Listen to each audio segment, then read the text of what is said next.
Жамбыл облысы Қордай ауданы Қордай ауылы номер 3 Абай Құнанбаев атындағы орта мектебі.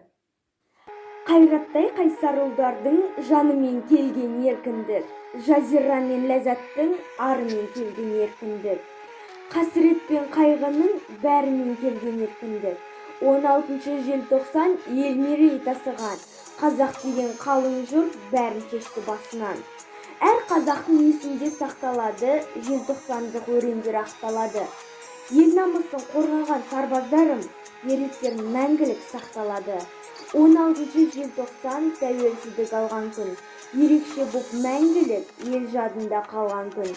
Көк аспанда тулардың желбіреген күні бұл. Елім деген ұлдардың елжіреген күні бұл. Елдігімнің реңі, теңдігімнің тірегі, мүддесі мен халықтың ажырамас бір елі. Алтын зарым арай таным.